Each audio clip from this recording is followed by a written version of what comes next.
یہ ثمرات کیا ہیں؟ محنتیں، محنتوں کے ثمرات کا ضیاع۔ کوشش آپ نے کی، قسمت کی خوبی دیکھی ہے، ٹوٹی کہاں کمن، دو چار ہاتھ جب کے لبے بام رہ گئے۔ Be prepared. ایک شاعر کے یہ اشعار ہیں، وہ کمیونسٹ تھا، میں نام بھی نہیں لیتا، لیکن یہ کہ یہ اسی انقلابی، چونکہ ان کا بھی ایک انقلابی نظریہ ہے، انقلابی عمل میں یہ سارے مراحل آتے ہیں۔ کوئی سیٹ بیک آیا، فرض کیجئے کوئی ناکامی ہو گئی، تو اپنے ساتھیوں کو دل بندھانے کے لیے یہ فصل امیدوں کی ہمدم اس بار بھی غارت جائے گی، سب محنت صبحوں شاموں کی اب کے بھی اکارت جائے گی۔ میرے نبی کے ثمرات کا جو لفظ یہاں آیا ہے، وَنَقْصٍ مِّنَ الْأَمْوَالِ وَالْأَنفُسِ وَالثَّمَرَاتِ، سب محنت صبحوں شاموں کی اب کے بھی اکارت جائے گی۔ دھرتی کے کونوں کھدروں میں پھر اپنے لہو کی کھاد بھرو، پھر مٹی سینچو اشکوں سے، پھر اگلی رت کی فکر کرو، پھر اگلی رت کی فکر کرو، جب پھر ایک بار اجڑنا ہے۔ ایک فصل پکی تو بھر پایا، تب تک تو یہی کچھ کرنا ہے۔ ایک مقصد ہے سامنے، انقلاب برپا کرنا ہے۔ ایک کوشش ناکام ہو جائے کوئی پرواہ نہیں، نیکسٹ، پھر تیار رہو ناکامی کے لیے۔ ایسا نہ ہو جو انگریزی میں کہتے ہیں hope for the best but be prepared for the worst. ایسا نہ ہو کہ دوسری مرتبہ ناکام ہو کے بددل ہو جاؤ، تمہاری ہمتیں جواب دے جائیں۔ نہیں، پہلے سے تیار رہو کہ دوسری مرتبہ بھی ناکامی آئے تو آئے، لیکن جب تک کہ کامیابی حاصل نہیں ہوتی ہمیں یہ کام کیے چلے جائیں۔ دیکھیے سیرت میں آیا کہ نہیں یہ واقعہ؟ بدر میں مسلمانوں کو فتح ہوئی تو احد میں زک پہنچی کہ نہیں؟ 70 صحابہ شہید ہوئے کہ نہیں؟ اگر ان کی ہمتیں جواب دے جاتی تو گاڑی کیسے چلتی آگے؟ تو فرمایا وَلَنَبْلُوَنَّكُمْ بِشَيْءٍ مِّنَ الْخَوْفِ وَالْجُوعِ وَنَقْصٍ مِّنَ الْأَمْوَالِ وَالْأَنفُسِ وَالثَّمَرَاتِ، ہم تمہیں لازماً آزمائیں گے، خوف کی کیفیت سے، فقر و فاقے کی کیفیت سے، بھوک سے، جان کے نقصان سے، مال کے نقصان سے، محنتوں کے حاصل کے ضائع ہو جانے سے۔ وَبَشِّرِ الصَّابِرِينَ، اور اے نبی بشارت دیجئے صبر کرنے والوں کو۔ الذین اذا اصابتہم مصیبت، وہ کہ جب ان پر کوئی تکلیف آئے، کوئی مصیبت آئے، کوئی آزمائش آئے، قالوا انا للہ و انا الیہ راجعون، وہ یہ کہیں کہ ہم اللہ ہی کے ہیں، اللہ ہی کی طرف لوٹ جانا ہے۔ یہ وہی انداز ہے جو میں نے فارسی کا شعر سنایا تھا آپ کو کہ سر تسلیم خم ہے جو مزاج یار میں آئے۔ وہ ہمارا مولا ہے، ہمارا آقا ہے، اگر اسے یہی منظور ہے تو ہمیں بھی یہی منظور ہے۔ میں نے تسلیم و رضا کی بات کی تھی نا، آپ کو کچھ شعر سنائے تھے، ایک شعر اور سنیے، اور یہ کس کا ہے؟ محمد علی جوہر کا۔ ایک مرتبہ جیل گئے، ان کی ایک بیٹی جوان بیمار ہوئی، فوت ہو گئی، باہر چھوڑا انگریز نے، جاؤ بھائی دفن کر دو بیٹی کو۔ دوسری مرتبہ جیل گئے، دوسری جوان بیٹی اسی مرض میں مبتلا ہوئی۔ اب یہ جیل میں ہے، خبر پہنچی کہ دوسری بیٹی کے اوپر بھی اسی مرض کا حملہ ہوا ہے۔ ایک نظم لکھی ہے جس کا آخری شعر یہ ہے، تیری صحت ہمیں منظور ہے لیکن اس کو نہیں منظور تو پھر ہم کو بھی منظور نہیں۔ یہ ہے، جب تک یہ کیفیت نہ ہو اس میدان میں آدمی ثابت قدم نہیں رہ سکتا کہ میرے رب کو اگر یہ منظور ہے تو یہی مجھے منظور ہے، اور تیری صحت ہمیں چاہیے تو ضرور، لیکن ہمارے رب کو منظور نہیں تو ہمیں بھی منظور۔ راضی برضائے رب۔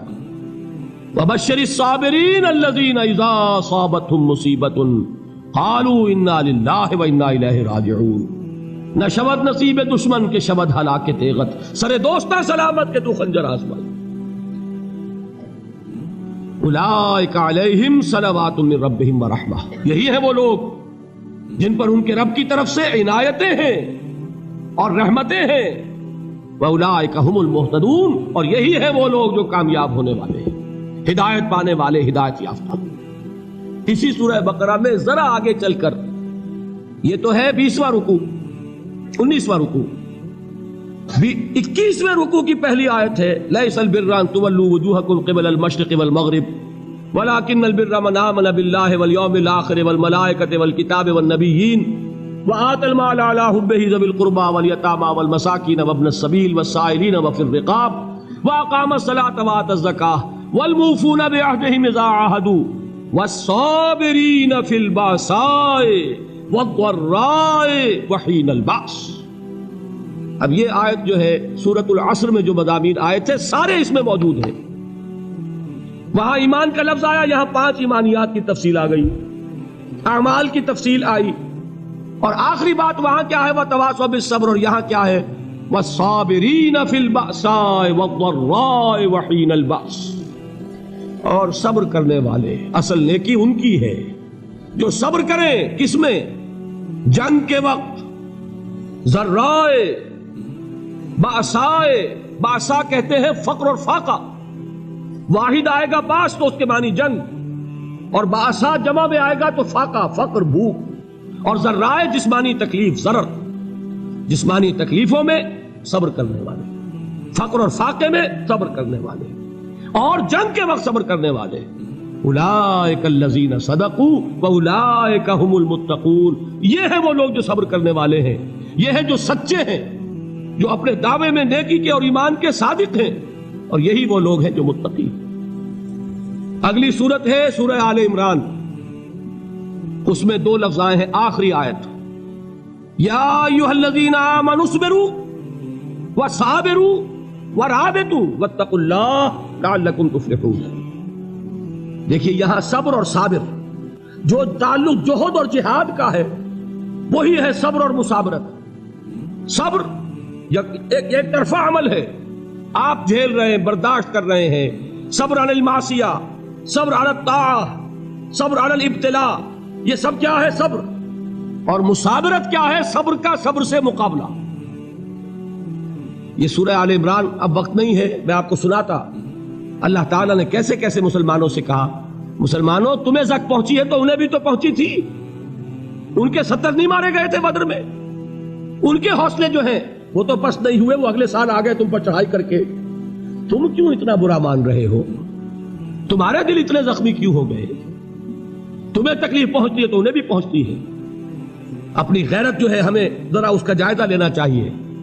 لوگ باطل نظریات کے لیے کتنی قربانیاں دے رہے ہیں، لوگ باطل چیزوں کے فروغ کے لیے کتنی محنتیں کر رہے ہیں۔ جیسا کہ میں نے ابھی کہا تھا، اسی غیرت کو چیلنج کرنے کے لیے، ذرا آپ کی حمیت دینی کو جوش دلانے کے لیے، قادیانی نوجوان کتنی تعداد میں اپنے آپ کو دین کے لیے وقف کرتا ہے، اور آپ کتنے نوجوان ہیں جو اپنے آپ کو دین کے لیے وقف کر دیتے ہیں، اور ہوں وہ کھاتے پیتے گھرانوں کے لوگ۔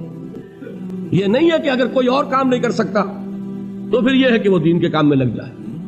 باصلاحیت لوگ، کھاتے پیتے لوگ، ذہنی استعداد رکھنے والے لوگ، اونچے گھرانوں کے لوگ، وہ وقف کریں اپنے آپ کو دین کے لیے۔ اس کے بغیر کیسے باہر آ جائے گی، کیسے رونق آ جائے گی؟ تو دنیا میں باطل نظریات والے جو ہیں، یہ بات کہی گئی ہے، مسلمانوں تم اگر توحید کے لیے لڑ رہے ہو، دیکھتے نہیں ابو جہل کو، اس نے گردن کٹوائی ہے شرک کے لیے، شرک کے لیے گردن کٹوائے، اور تم توحید کے لیے گردن کٹوانے کو تیار نہ ہو۔ اس نے گردن کٹوائی کہ نہیں کٹوائی؟ اور کس طرح کٹوائی ہے؟ کیونکہ بڑا متکبر قسم کا، فرعون قسم کا شخص تھا، جب گردن کاٹنے لگے تو کہتا ہے ذرا نیچے سے کاٹنا، تاکہ جب تم نیزے کے اوپر چڑھاؤ میرے سر کو تو اونچا نظر آئے، معلوم ہو سردار کا سر۔ وہ بدبخت مرتے ہوئے بھی جو اس کی کیفیت تھی نا، اس کو ذہن میں رکھیے۔ تو یہ اس لوگوں نے قربانیاں دی، جانیں دی، تو فرمایا اگر تم ان سے زیادہ قربانی نہیں دو گے، یہ نوٹ کر لیجئے اس کو، مجرد اگر حق کو غالب کرنا اللہ کے ذمے ہو تو آنے واحد میں غالب کر دے گا، تمہیں تکلیف ہی دینے کی ضرورت ہے۔ سمجھ رہے؟ کیا اللہ کے مقابلے میں کوئی باطل کی طاقت ٹھہر سکتی ہے؟ یہ تمہارے ایمان کا امتحان ہے، یہ تمہارے خلوص کی آزمائش ہے، یہ تمہارے امتحان کا ثبوت درکار ہے کہ اللہ تعالیٰ دیکھنا چاہتا ہے تم اس کے لیے اپنی جانیں قربان کرنے کو تیار ہو کہ نہیں، تم اس کے لیے تن من دھن لگانے کو تیار ہو کہ نہیں۔ اور یہ جان لو کہ اگر کفار اور مشرکین اور ملحدین اور باطل نظریات والے وہ جو کچھ قربانیاں اپنے باطل نظریات کے لیے دے رہے ہیں، ان سے زیادہ اگر تم نہیں دو گے تو حق غالب نہیں ہوگا۔